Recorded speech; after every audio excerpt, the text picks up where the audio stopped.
चलिए इस बीच संदीप भी हमारे साथ जुड़े हैं कुछ एक रिजल्ट्स प्रीव्यू लेकर, लेकिन इसमें टाइटन बताइए संदीप, क्या उम्मीद है इससे? शुक्रिया मेल। सबसे पहले पीएनबी के नंबर्स की बात करते हैं। इनफैक्ट पीएनबी और टाइटन दोनों की बात करें तो नोटबंदी का इंपैक्ट इस बार क्वार्टर में नतीजों में साफ तौर पे देखने को मिलेगा। पीएनबी की अगर आप बात करें तो एनआई ग्रोथ नेगेटिव देखने को मिलेगी, 6% के आसपास की गिरावट का अनुमान है, क्योंकि एक तो इनकी जो लोन ग्रोथ है वो इस बार नेगेटिव साइड पर देखने को मिल सकती है, और डिपॉजिट ग्रोथ जो बाकी बैंकों के मुकाबले अगर आप देखें वो भी कम रह सकती है, करीब 11% डिपॉजिट ग्रोथ रहने का अनुमान है, जिस वजह से इनकी जो एनआई है वो महज उसमें करीब 6% के आसपास की गिरावट देखने को मिल सकती है। मुनाफा ऑन द फ्लिप साइड अगर आप देखें तो करीब 856% के आसपास की ग्रोथ देखने को मिलेगी, क्योंकि इसमें कुछ अदर इनकम और नॉन कोर इनकम का भी हाथ है, क्योंकि पीएनबी मेटलाइफ में उन्होंने 49% स्टेक बेचा था, उसकी रकम भी इस बार मुनाफे में जुड़ेगी, और उसके साथ साथ ट्रेजरी गेन्स होंगे बाकी बैंकों की तरह, तो उस वजह से मुनाफा एक तो छोटा बेस है पिछली बार का, और उसके साथ साथ जो नॉन कोर इनकम जुड़ेगी उस वजह से मुनाफे में बड़ा एक्सकलेशन देखने को मिलेगा। लेकिन इंपॉर्टेंट रहेगा इनकी जो एसेट क्वालिटी के नंबर्स किस तरह के आते हैं। जो प्रोविजनिंग है क्वार्टर ऑन क्वार्टर जरूर आपको 3% के आसपास की बढ़त नजर आएगी, लेकिन हाँ अगर आप ईयर ऑन ईयर कंपेयर करें तो एक बड़े बेस से जो प्रोविजनिंग है वो घटकर उसमें एक बड़ी गिरावट देखने को मिलेगी, जिससे भी प्रॉफिट को इस बार थोड़ा जो सपोर्ट है वो देखने को मिलेगा। लेकिन जो ग्रॉस एनपीएस का नंबर है वो काफी इंपॉर्टेंट है इस बार बैंक के लिहाज से। 13.6% ग्रॉस एनपीए रहते पिछली बार, इस बार ज्यादातर स्ट्रीट के एनालिस्ट मान के चल रहे हैं कि 13.5% के आसपास के जो ग्रॉस एनपीएस हैं वो देखने को मिलेंगे। अगर ये नंबर 13.6 के ऊपर आता है तो जाहिर सी बात है एक पेन पॉइंट इस स्टॉक के लिए देखने को मिल सकता है, लेकिन हाँ अगर 13.5 है उसके नीचे के नंबर्स आते हैं तो उसको बाजार पसंद करेगा, तो उस लिहाज से पीएनबी में ग्रॉस एनपीए का जो नंबर है वो काफी इंपॉर्टेंट देखने को मिलेगा। टाइटन की जहां तक बात है इसके ऊपर भी नोटबंदी का इंपैक्ट इस बार देखने को मिलेगा। अगर आप 8 नवंबर के पहले की बात करें तो करीब 27% के आसपास की बिक्री में ग्रोथ आई थी, लेकिन उसके बाद अगर आप देखें तो इनकी बिक्री के ऊपर काफी नेगेटिव इंपैक्ट देखने को मिला था। नोटबंदी के बाद बिक्री में करीब 20% के आसपास की गिरावट आई थी, तो उस वजह से जो क्यूमुलेटिव इंपैक्ट है सेल्स में करीब 6% के आसपास के देखने को मिलेगा। EBITDA ग्रोथ जो है वो 6.5% के आसपास की देखने को मिलेगी, और मार्जिन में कोई ज्यादा बड़ा जो इंप्रूवमेंट है वो नहीं देखने को मिलेगा, क्योंकि इन्होंने कुछ 4 नए स्टोर्स भी खोले थे, तो इससे इनकी जो लागत है वो भी थोड़ी सी बढ़ती हुई दिखेगी, जिस वजह से मुनाफे में अगर आप देखें एक जो टैक्स भुगतान है वो भी बढ़ेगा, जिस वजह से महज 2% के आसपास की बढ़त आएगी, और 230 करोड़ रुपए के आसपास के जो नंबर्स हैं वो देखने को मिल सकते हैं। तो दोनों कंपनीज की अगर आप बात करें, चाहे पीएनबी या टाइटन, नोटबंदी का जो इंपैक्ट है इस बार नंबर्स पे काफी हावी रहेगा। प्रॉफिटेबिलिटी करीब 2% बढ़ेगी, और टाइटन का व्यू लेंगे। लेकिन इस बीच ज़ेनटेक को एक बार देखिए, कंपनी घाटे से मुनाफे में लौट आई है, 13 करोड़ का कंपनी ने मुनाफा दर्ज किया है, और ज़ेनटेक इस समय दिन के उच्चतम स्तरों पर है। ये आप सडन स्पाइक देख पा रहे हैं। नंबर्स का असर, मीर यही आप कह रहे थे कि नंबर्स जहां अच्छे आएंगे वहां मार्केट आपको कैसे चलाएगा, कैसे दिखेगा। ये बुल मार्केट का फेस है कि जहां पे छोटा सा नंबर भी कैसे ऊपर लेके आता है, और यही क्वार्टर है जहां पे कंपनी जहां घाटे से मुनाफे में आ रही है ऐसा ही रिएक्शन मिल रहा है सडन स्पाइक के साथ। टाइटन के नंबर्स में करीब 2% प्रॉफिटेबिलिटी जंप आएगी। आशीष, क्योंकि एफ&ओ में है, बताइए एक बार इसका चार्ट कितना ठीक लग रहा है आपको, कैरी करें क्या?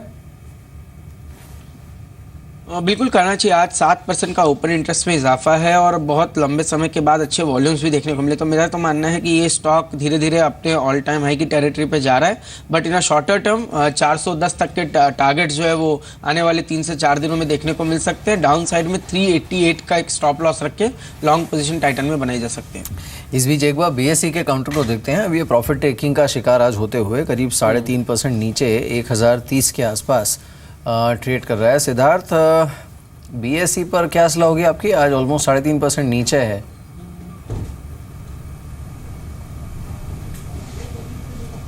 देखिए बीएसई पे हमारा सब्सक्राइब रेटिंग था, जिस हिसाब से इनका लिस्टिंग हुआ ये भी उम्मीद से काफ़ी बेहतर हुआ है। तो ओवरऑल पर्सपेक्टिव से सीडीएसएल में जो इनका भुगतान है वो 30-40% का अर्निंग में कंट्रीब्यूशन है, ये भी काफ़ी स्ट्रॉन्ग है। तो सीडीएसएल के डीमर्ज होने से थोड़ा सा एक नरमी ज़रूर रह सकती है कंपनी में आने वाले टाइम में, बट ओवरऑल पर्सपेक्टिव से जिस हिसाब से सीडीएल का बिजनेस एक्सपैंड हो रहा है, जिस हिसाब से बीएसई अपने एक्सपेंशन ला रहे हैं और ज़्यादा वॉल्यूम्स क्रिएट कर सकते हैं आने वाले समय में, और जो गिफ्ट सिटी में जो इन्होंने अपना लॉन्च किया है ये भी एक बहुत बड़ा पॉजिटिव पॉइंट बनते जा रहा है, क्योंकि एक ग्लोबल प्लेटफॉर्म मिल गया है बीएसई को। तो ये सारे पर्सपेक्टिव से हमारा सब्सक्राइब रेटिंग है। बट अभी एक बार अगर लिस्टिंग गेन्स मिल चुके हैं और अभी भी कोई अगर होल्ड कर रहे हैं तो हम मानते हैं कि एक छोटा बड़ा प्रॉफिट बुकिंग या प्रॉफिट ऑफ द टेबल किया जा सकता है। ठीक है। इस बीच अनुज, आप हेवल्स का शेयर भी देखिए कितना ठीक लग रहा है आपको, 434 पे है। ये 400 के ऊपर स्ट्रांग है, लेकिन अब 34-35 रुपये और ऊपर आ चुका है। अभी क्या करना चाहिए जिनके पास 400 के आसपास की पोजीशन है?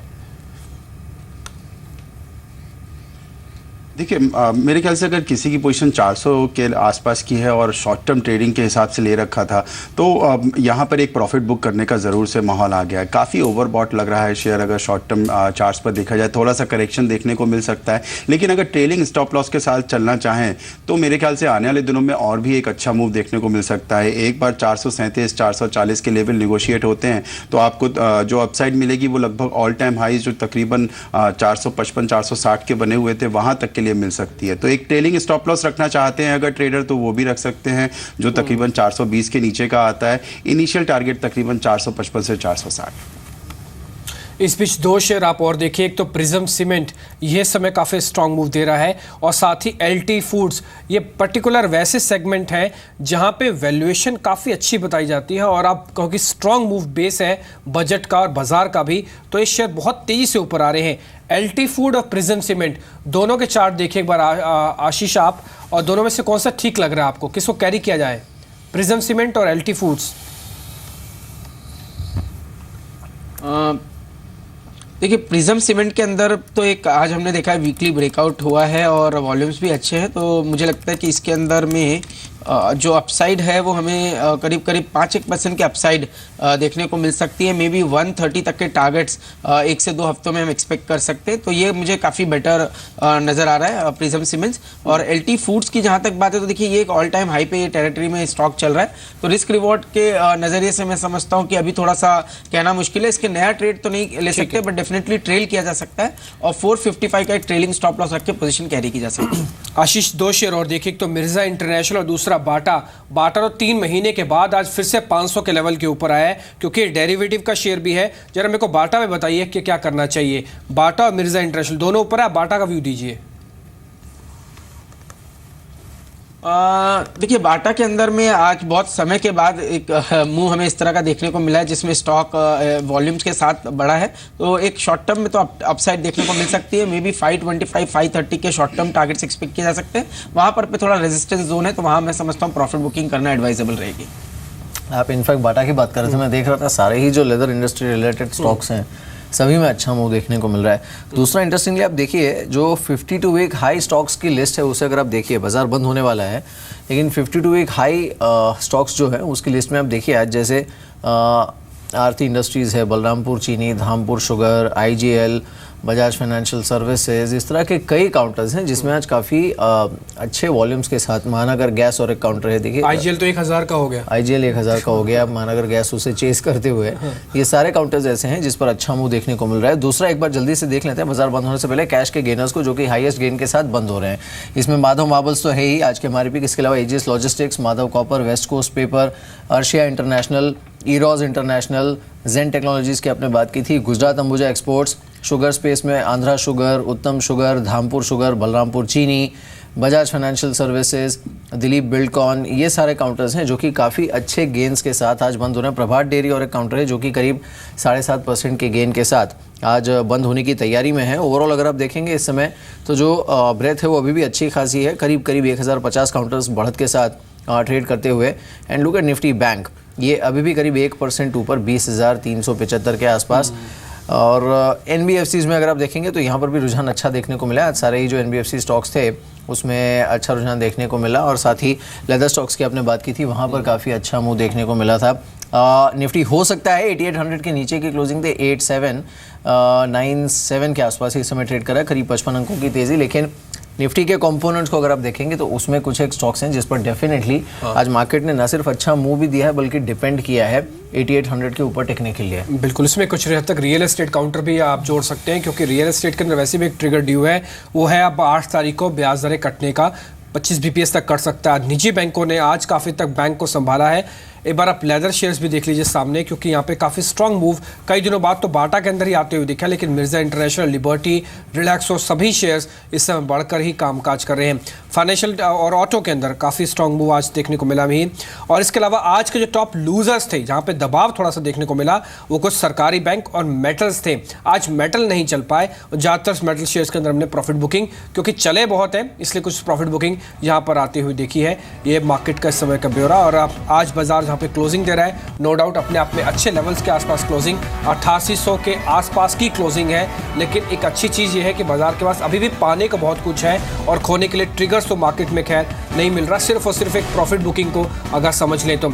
सेंसेक्स भी करीब 190 अंकों की बढ़त के साथ क्लोज कर रहा है। आज की अच्छी बढ़त हमने देखी है, ट्रेड देखें तो स्मॉल और मिड कैप के अंदर भी आता हुआ दिखा, जहां पे क्लोजिंग यहां पे भी काफ़ी स्ट्रांग रही है। और 7 महीने के ऊपरी स्तरों पर आज बाजार बंद हुआ है। 5 महीने के ऊपरी स्तरों पर। लेकिन अच्छी चीज़ ये है कि आप देखिए दिन में जो हाई हिट हुआ था ना, वहाँ से अभी भी 15-18 अंकों की गिरावट के साथ बंद हो रहा है। ऐसा नहीं कि कोई एंड आते आते मार्केट का क्लोज आते आते नर्वस हो गया मार्केट।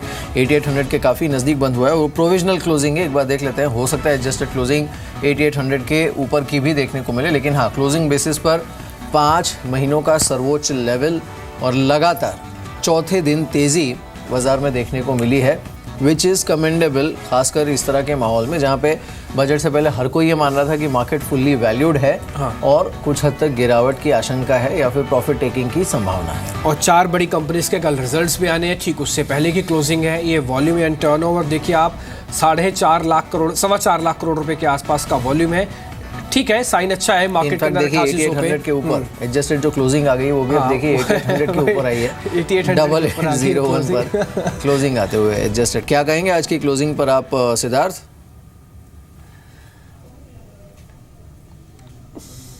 जी, बहुत ही बड़ा पॉजिटिव क्लोजिंग है। हम मानते हैं कि सामने ट्रिगर्स भी बहुत सारे हैं, आरबीआई, साथ ही साथ 5 स्टेट के इलेक्शन रिजल्ट्स। बट अगर आरबीआई की बात करें तो 25 बेसिस पॉइंट मोर और लेस प्राइस्ड इन है। अगर इससे बेहतर कुछ कट आता है या कमेंट्री बहुत ही अच्छी डोविश आती है तो मार्केट यहाँ से और ऊपर जा सकता है। तो मार्केट अभी तेज़ी के मूड में है। स्टॉक्स बहुत कॉशियस है कि चुने। मैं मानता हूँ कि जहाँ पे वैल्यूएशन सस्ती और अट्रैक्टिव है वहीं पर ये स्टॉक का सिलेक्शन किया जाना चाहिए। बिल्कुल। चलिए सिद्धार्थ, शुक्रिया हमारे साथ इस बातचीत में शामिल होने के लिए। अनुज, आपका भी शुक्रिया। आशीष, आप क्या कहेंगे कल की स्ट्रैटेजी पर? मुझे लगता है कि स्ट्रेंथ बिल्कुल बनी हुई है और जिस तरह से बाजार ने 8700 के ऊपर क्लोज दिया है, मेरा ये मानना है कि ये बाजार धीरे धीरे 9000 के स्तरों के आसपास जा रहा है। क्योंकि ऑप्शंस के डेटा को भी हम क्लियरली देख रहे हैं तो 8500 से 8700 में पुट की राइटिंग में एक शिफ्ट देखने को मिल रही है। तो मुझे लगता है शॉर्ट टर्म में एक बहुत स्ट्रॉन्ग सपोर्ट 8700 का रहेगा और ऊपर में 9000 के स्तरों को बाजार जल्दी छूने की क्षमता रखता है। ठीक है आशीष, शुक्रिया आपका कार्यक्रम में जुड़ने के लिए और ये सभी स्टॉक्स के बारे में चर्चा करने के लिए।